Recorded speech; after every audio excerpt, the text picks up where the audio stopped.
बिहार से नेटवर्क पर आपका स्वागत है।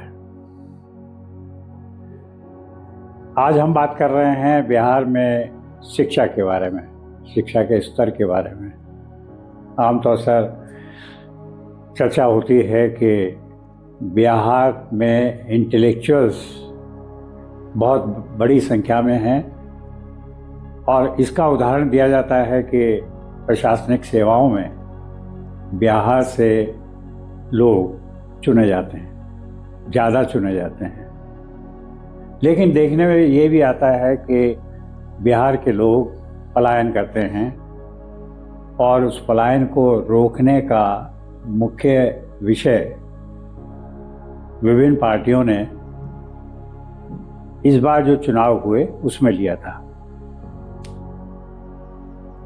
पलायन रोजगार के लिए भी होता है, पलायन शिक्षा के लिए भी होता है। जिसके पास धन है तो वो हाई एजुकेशन के लिए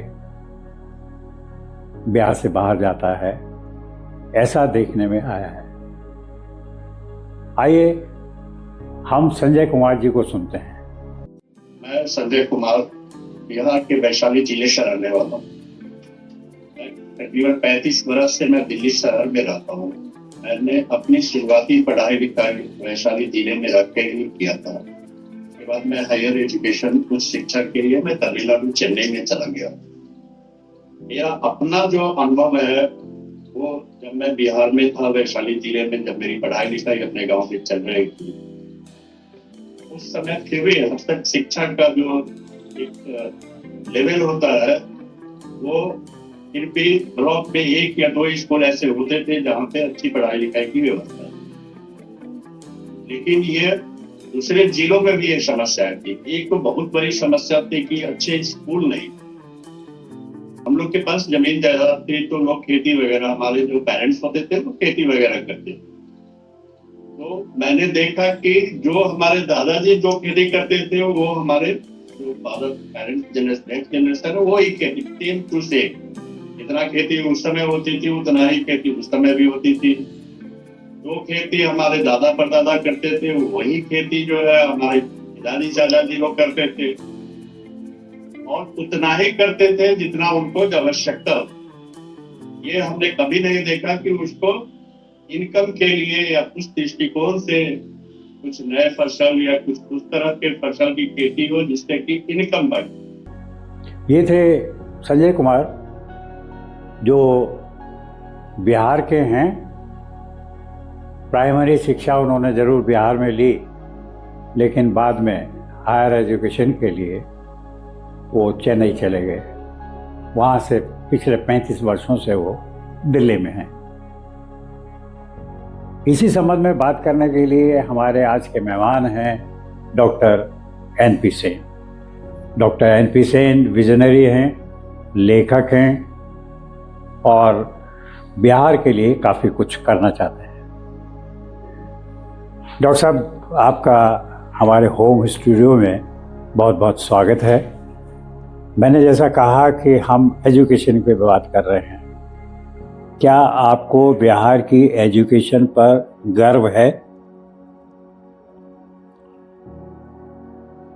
देखिए, बिहार के एजुकेशन पर गर्व होने की कोई बात ही नहीं, क्योंकि बिहार की समस्या ही एजुकेशन है। आज के डेट में बिहार जो गरीब है, उस गरीब होने के कारण में 90% कंट्रीब्यूशन आज के बिहार में जो एजुकेशन दे रहा है उसका है। इसलिए गर्व होने की, एजुकेशन पर गर्व होने की बात हम नहीं करते हैं। हम बिहार पर गर्व करने की बात करते हैं, और वो भी उस बिहार की जो बिहार का इतिहास रहा। आज के बिहार का तो बिहारी बोलना गाली समझा जाता। डॉक्टर साहब, आपने अभी संजय कुमार जी को सुना। उन्होंने अपने जीवन के बारे में बताया कैसे उन्होंने कहाँ शिक्षा ली, और दूसरी तरफ ऐसा चर्चा में आता है कि ज़्यादा IAS IPS बड़ी संख्या में बिहार से आते हैं, और केवल IAS IPS की बात हम एक तरफ करें और दूसरी सेवाओं में भी बिहार के लोग आगे हैं। तो ये जो शिक्षा है, क्या वो बिहार से लेकर आते हैं या बिहार से बाहर उस शिक्षा को लेकर डिफरेंट कॉम्पिटिशन्स में, प्रतियोगिताओं में वो आगे बढ़ते हैं? आप क्या मानते हैं? देखिए, बिहार, हमारा जो मानना है कि बिहार में शिक्षा और उस शिक्षा का असर बिहार में है कि देश में, दोनों अलग सब्जेक्ट। मैं जब बिहार की बात करता हूं तो मैं बिहार की शिक्षा और बिहार के शिक्षा का असर बिहार में, उतने ही टॉपिक पे बात कर रहा हूं जी। मैं बिहार के लोग IAS IPS बन के इंडिया भर के डिफरेंट स्टेट के कैडर में जाते हैं, मैं उनकी बात नहीं कर रहा। वो मेरे विषय सब्जेक्ट में नहीं, क्योंकि मेरा विषय शुरू से रहा है income, per capita income. Per capita income पर उनका कंट्रीब्यूशन बिहार में नहीं। IAS बन गए, IPS बन गए, UP cadre, Madras cadre, Punjab cadre में पोस्ट हो गए, तो उनका कंट्रीब्यूशन बिहार के पर कैपिटा इनकम पर क्या है? इसलिए वो मेरा सब्जेक्ट नहीं। मेरा सब्जेक्ट है कि बिहार में जो पढ़ा, जो बिहार में काम कर रहा है, जो बिहार के पर कैपिटा इनकम में कंट्रीब्यूट कर रहा है या कर सकता है, जो न कर रहा है न कर सकता है, मैं उसकी बात नहीं कर रहा। सही है सब। अब आइए कि संजय जी जो उन्होंने कहा स्कूल का एजुकेशन, क्योंकि मैं कॉलेज और हायर एजुकेशन की बात नहीं कर रहा। मेरे समझ से बिहार का 80%, 70 to 80% अब जो इनकम है वो agriculture and animal husbandry and पशुपालन से है। तो 80% यदि इनकम आपको उससे है तो 80% एम्प्लॉयमेंट भी वहां से आना चाहिए। आजकल प्रॉब्लम ये है सरकार की कि लोग बोलते हैं कि एग्रीकल्चर में 20% से ज्यादा लोगों को अप्लाई नहीं होना चाहिए, तो इसलिए एग्रीकल्चर से लोगों को बाहर निकाल करके सर्विस में लाओ। वो भारत सरकार की पॉलिसी है। तो सरकार की पॉलिसी है कि एजुकेशन माने गांव के लोगों को शिफ्ट करो शहर में, और खेती करने के लिए 20% आदमी काफी, जबकि खेती करने के लिए आज के डेट में 50% आदमी लगे, तो अनप्रोडक्टिव। वो सरकार की ओपिनियन। हम जरा जो पूर्व संपादक नवभारत टाइम्स के पटना में रहे हैं जी, श्री मधुरेंद्र सिन्हा, उनको भी सुन लेते हैं। जी। बिहार जाते रहते हैं, वहां से लोगों से मिलते हैं, उनको इंस्पायर करते हैं कि भाई कुछ करो, तुम लोग अपना काम शुरू करो। मैं सबको यही कहता हूँ, अपना काम शुरू करो। अगर आप अपना काम करोगे तो 2 आदमियों को आप जो रोजगार दे दोगे। आप नौकरी करोगे तो कुछ नहीं होगा। आप ही अपना 10 से 5 काम करो और सोते रहो घर पर, वो नहीं, उससे बाहर निकलना होगा। बिहारियों में मेहनत करने की क्षमता है। देखिए आज दिल्ली में बिहारी हर जगह मेहनत कर रहे हैं, मेहनत कश इंसान होते हैं।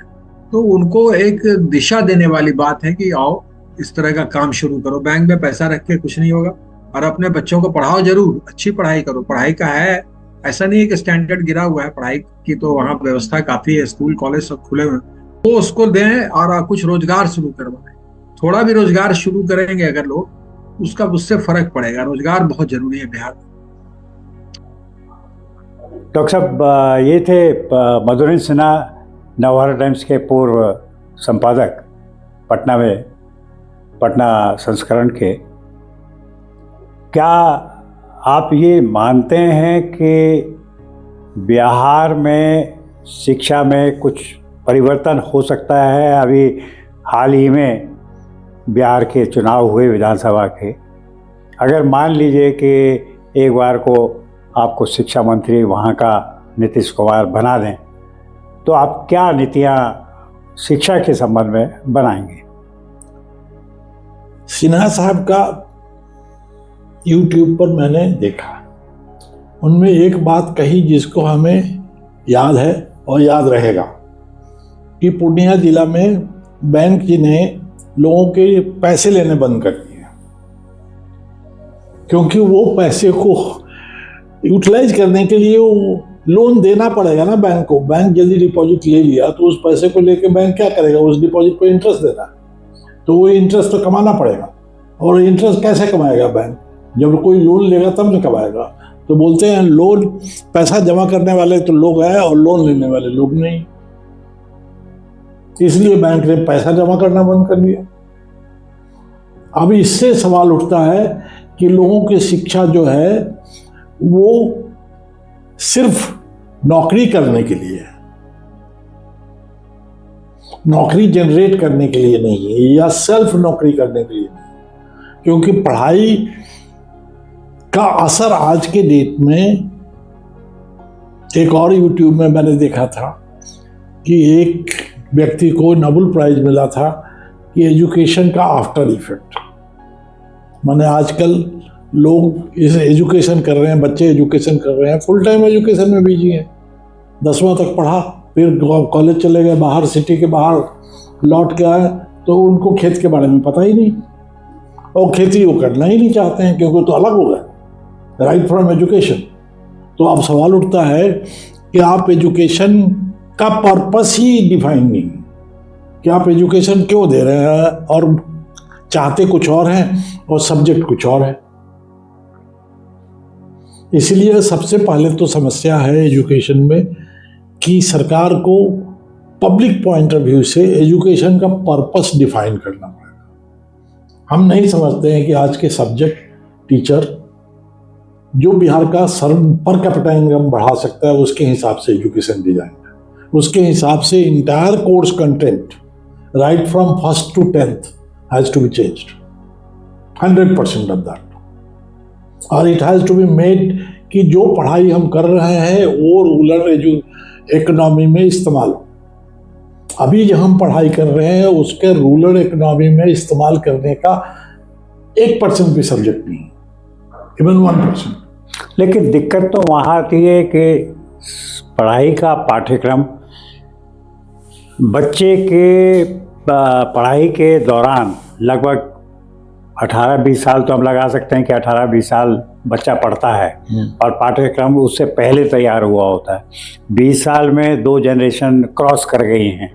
उन 2 जनरेशन क्रॉस करने के समय के दौरान क्या चेंजेस उसमें आए हैं? पाठ्यक्रम तो वही पुराना है और भविष्य जो है वो समय चलता रहता है, और जब तक उसकी पढ़ाई पूरी होती है, शिक्षा पूरी होती है, तो उसकी रुचि उस विषय में रहती है या नहीं रहती है वो देखने की बात है। लेकिन टेक्नोलॉजी इतनी आगे बढ़ जाती है, चाहे वो आप पशुपालन के लिए ले लीजिए, चाहे वो आप कृषि के लिए ले लीजिए, या आप किसी और सेक्टर के लिए ले लीजिए, तो ये दिक्कत ज़रूर सामने आती है कि उस पाठ्यक्रम को कैसे तय करें कि ये शिक्षा देनी है।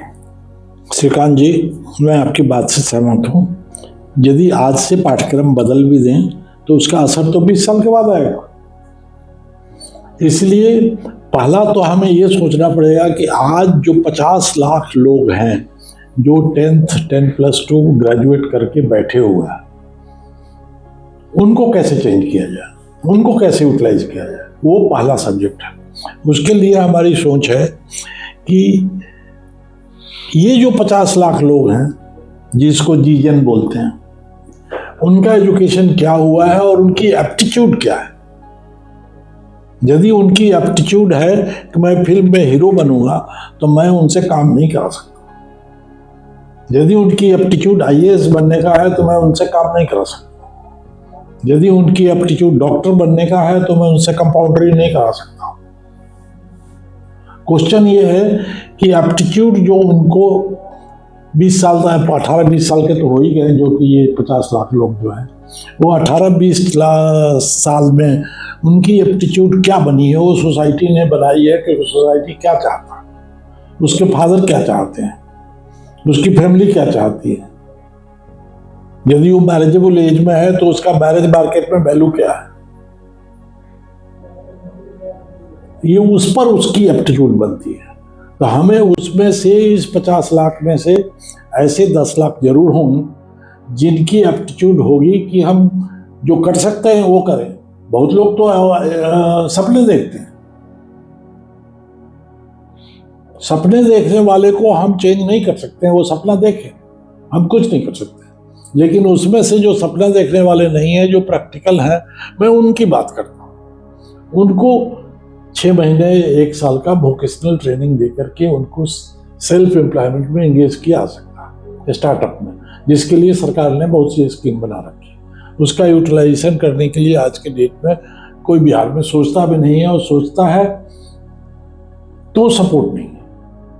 लेकिन बिहार के लोग तो नौकरी की तरफ भाग रहे हैं। आप स्टार्टअप की बात कर रहे हैं, उसमें उनकी रुचि नहीं है। उनका माइंडसेट ऐसा है कि वो चाहते हैं कि उनको नौकरी मिले, और नौकरियों में भी सरकारी नौकरी मिले। और सरकारी नौकरी के लिए जो कंपटीशन होते हैं उसके लिए एजुकेशन की ज़रूरत है, उस तरह के एजुकेशन की ज़रूरत है जो कि प्रतियोगिता में उन्हें पास करा सके और आगे बढ़ा सके। हम चपरासी और जो लोअर लेवल की सर्विसेज हैं उसमें तो एक बात सोच सकते हैं कि उतनी प्रतियोगिता नहीं होगी, लेकिन उसमें भी हायर एजुकेशन के जो लोग हैं वो भी उसमें अप्लाई करते हैं और उसमें आना चाहते हैं, क्योंकि नौकरियों की कमी है। सरकारी नौकरी करने वाले लोग का सलूशन हमारे पास नहीं है। हमारे पास मीन्स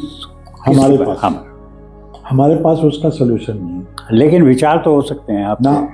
मैं कर नहीं सकता, जो काम मैं कर नहीं सकता हूँ, मैं उस पर टाइम अपना क्यों बर्बाद करूँ। मैं तो जो आदमी इस बात को ट्रेन करने को सोचता है कि सरकारी नौकरी हमें नहीं करनी है, हमें स्वरोजगार करना है, क्या स्वरोजगार में मैं सॉफ्टवेयर नहीं बना सकता, सॉफ्टवेयर बना भी लूँ तो बेच नहीं सकता। जो चीज़ मैं बना लूँ और बेच लूँ वही स्वरोजगार चलेगा। यदि मैं बेच सकता हूँ, बना नहीं सकता हूँ तो भी नहीं चलेगा, बना सकता हूँ, बेच नहीं सकता हूँ तो भी नहीं चलेगा। इसीलिए 10-11 करोड़ पॉपुलेशन की जो फूड रिक्वायरमेंट है, रोटी कपड़ा और मकान, जो क्लॉथिंग की रिक्वायरमेंट है और जो मकान की रिक्वायरमेंट है, उसके लिए 10 करोड़ आदमी चाहिए। अब जैसे आज के डेट में ये 11 करोड़ में से 5 करोड़ की लेडीज है, वो 5 करोड़ 10 करोड़ के लिए खाना बना रही है, अभी भी एंगेज्ड है। ये नहीं है कि वो एंगेज नहीं है, आप उसके लिए पैसे नहीं दे रहे हैं, बात दूसरी है, लेकिन एंगेज तो है। कुछ लोग जो हैं जो आपका कपड़ा सी रहे हैं, कुछ लोग जो है आपका मकान बना रहे हैं, एंगेज तो हैं ही। इसलिए काम की कमी नहीं है, लेकिन टाइप ऑफ काम जो आपको ट्रेन किया गया है आपके एजुकेशन सिस्टम, सबसे बड़ी गलती आज के एजुकेशन सिस्टम में है कि एजुकेशन सिस्टम आपको ट्रेन कर रहा है कि आपको नौकरी करनी है। ये विचार जो है बच्चे को एजुकेशन सिस्टम चाह रहा है, इसलिए कि education is a job business by itself. Education के जो टीचर हैं वो ट्यूशन चाहते हैं, ट्यूशन मैंने कंपटीशन में जाओगे तो और ट्यूशन करो, वो भी अपने आप में एक बिजनेस है, वो भी अपने आप में बिजनेस है। तो वो बच्चे को अपने बिजनेस बढ़ाने के हिसाब से ट्रेन कर रहा है, वो मेरा सब्जेक्ट नहीं है। लेकिन आप ये क्यों भूल जाते हैं कि जो आपने स्टार्टअप की बात की, तो जब कोई स्टार्टअप शुरू करेगा तो उसमें उसके सहयोग के लिए नौकरी करने के लिए लोग आएंगे, तो वहाँ भी तो नौकरी की बात है। नहीं है, हम स्टार्टअप शुरू कर रहे हैं भैया, हम आपको नौकरी नहीं देंगे, आप भी मेरे पार्टनर बन जाओ। जितना दोनों आदमी मिलकर काम करेंगे, जो पैसा आएगा बांट ले। वो तो जो स्टार्टअप शुरू कर रहा है वो बिजनेस जो है उसके लिए, लेकिन स्टार्टअप में जो लोग काम कर रहे हैं वो तो नौकरी कर रहे हैं ना। जैसे LLP कंपनी बनाई आप, तो LLP के जितने पार्टनर हैं वो सब स्टार्टअप कर रहे हैं। एक आदमी मैनेजिंग डायरेक्टर खाली थोड़ी कर रहा, एक प्राइवेट लिमिटेड कंपनी बनाई जिसके शेयर होल्डर्स हैं 25 आदमी, वो 25 आदमी भी तो बिजनेस कर रहे हैं। ठीक है, वो पैसिव बिजनेस कर रहे हैं, पैसा लगा रहे हैं, लेकिन बिजनेस तो कर रहे हैं। मैं उन सब की बात कर रहा हूँ, उस कंपनी में काम करने वाले लोगों की बात नहीं कर रहा, क्योंकि बिजनेस वो क्रिएट कर रहे हैं। काम करने वाले भी लोग हैं, लेकिन यदि वो क्रिएट करेंगे तभी तो लोगों को काम देंगे। डॉक्टर सेन, अगर हम वापस बिहार की एजुकेशन पर बात करें तो हमारी बात बच्चे के 20 साल के दौरान उसकी पढ़ाई को लेकर जो उसका पाठ्यक्रम है और समय के बदलाव का है। अगर इन तीनों चीज़ों को मिलाएं और उसमें ये भी तय करें कि बच्चा आगे जाके उसका भविष्य क्या बनेगा, क्या वो पायलट बनेगा, डॉक्टर बनेगा, या कृषि में ही जैसे उसके माँ बाप या उनके माँ बाप जो है उसमें कृषि में लगे रहे, पशुपालन में लगे रहे, तो वो बनेगा। मतलब किस समय ये चीज़ तय हो कि उसने क्या पढ़ाई करनी है, किस तरह की पढ़ाई करनी है, कौन सी एजुकेशन लेनी है, तो उसका भविष्य कौन तय करेगा? माँ बाप तय करेंगे या सरकार तय करेगी या समाज तय करेगा? श्रीकांत जी, बच्चे का भविष्य कौन तय करेगा? समाज नहीं तय कर सकता, बच्चा खुद भी नहीं तय कर सकता।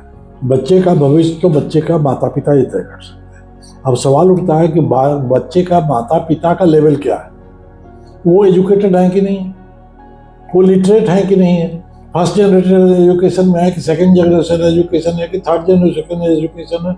माने बच्चे के दादा पढ़े लिखे थे कि नहीं, परदादा पढ़े लिखे थे कि नहीं, उस पर असर पड़ता है बच्चे को। तो यदि बच्चा का फर्स्ट जनरेशन उनके पिता ही लिटरेट नहीं है तो आप उससे उम्मीद करेंगे कि वो IAS बन जाए? तो ऐसे लोगों के पास जो कठिनाई है कि वो अपनी सोच के अनुसार जो है बच्चे का भविष्य तय नहीं कर सकते, क्योंकि वो उतने पढ़े लिखे नहीं हैं कि उनको सारी चीज़ों की जानकारी हो और अपने बच्चे के भविष्य को वो तय कर सकें कौन सी शिक्षा उसने लेनी चाहिए। राजनीति बहुत बड़ी सब्जेक्ट है। राजनीति को तो वोट चाहिए। अब वोट कहाँ से आएगा? जो वोट देने वाला है उसका एक्सपेक्टेशन लेवल बढ़ा दो। मैंने जो पढ़ा लिखा नहीं है वो भी चाहता है कि उसका बच्चा IAS DM, और ये एक्सपेक्टेशन कौन क्रिएट कर रहा? राजनीतिज्ञ क्रिएट कर रहे हैं कि भैया तुम लड़ते रहो, पढ़ते रहो, 20 साल 30 साल 40 साल तक पढ़ते रहो, जब 30 साल के बाद पढ़ के निकलोगे तब तो हमारे पास आओगे, तब तक मैं ही खुद ही MLA नहीं रहूंगा। तो मैं तो 5 साल के लिए ही देख रहा हूं ना, और 5 साल होने के लिए वोट के लिए देख रहा हूं, वोट होने के बाद भी हमसे आपको बख्श नहीं। तो ये एक सिस्टम है कि राजनीतिज्ञ अपने वोटर को क्या बनाना चाहता है और क्या देना चाहता है और क्या लेना चाहता है, और उससे जो आदमी उसके बात के समझ करके उसके हिसाब से काम कर रहा है उसकी अपनी बुद्धि है।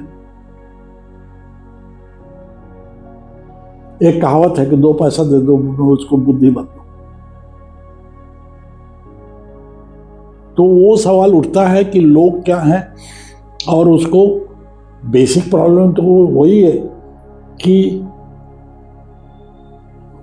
सबसे ज़्यादा कांटेक्ट तो राजनीतिज्ञ का है, टीचर का है गांव में।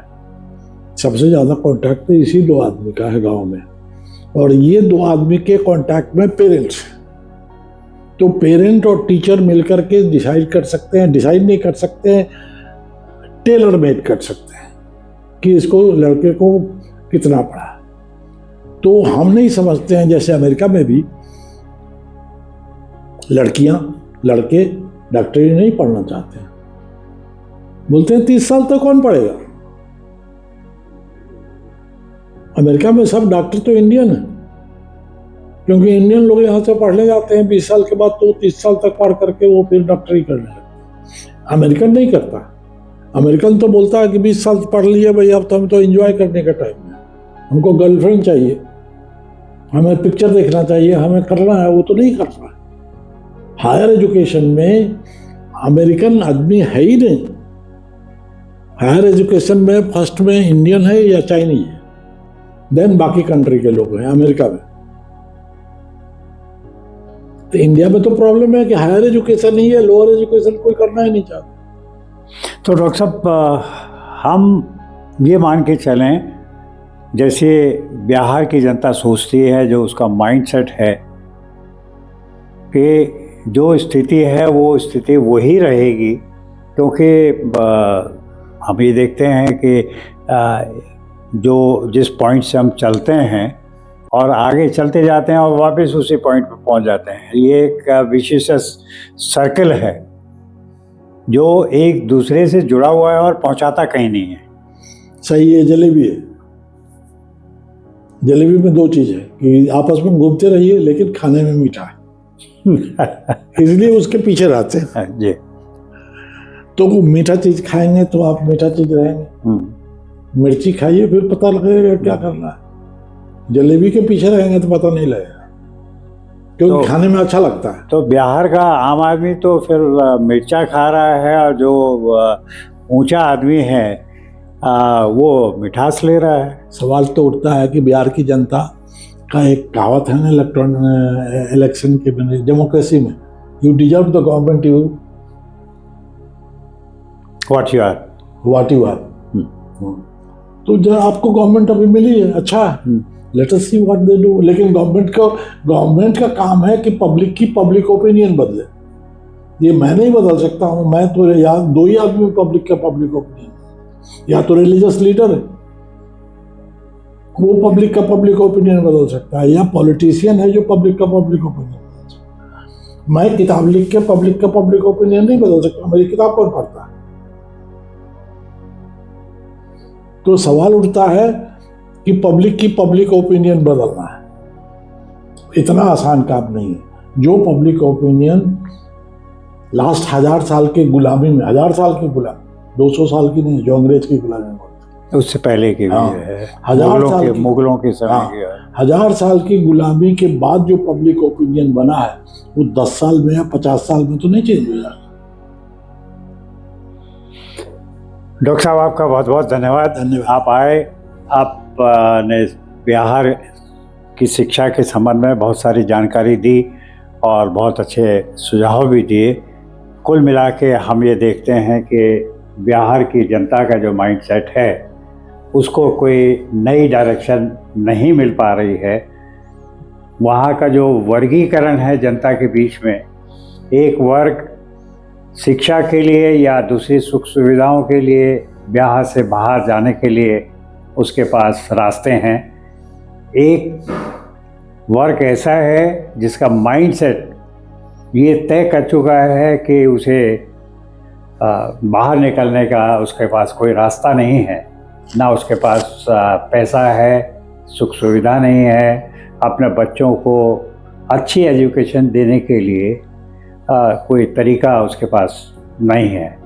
अगर बिहार से इंटेलेक्चुअल्स अच्छी सर्विसेज में देश में बाहर जा रहे हैं तो वो लोग हैं जो कि बाहर शिक्षा प्राप्त कर रहे हैं। बिहार में शिक्षा में सुधार की बहुत आवश्यकता है और वो तब तक नहीं होगी जब तक कि जनता का, बिहार की जनता का माइंडसेट नहीं बदलेगा।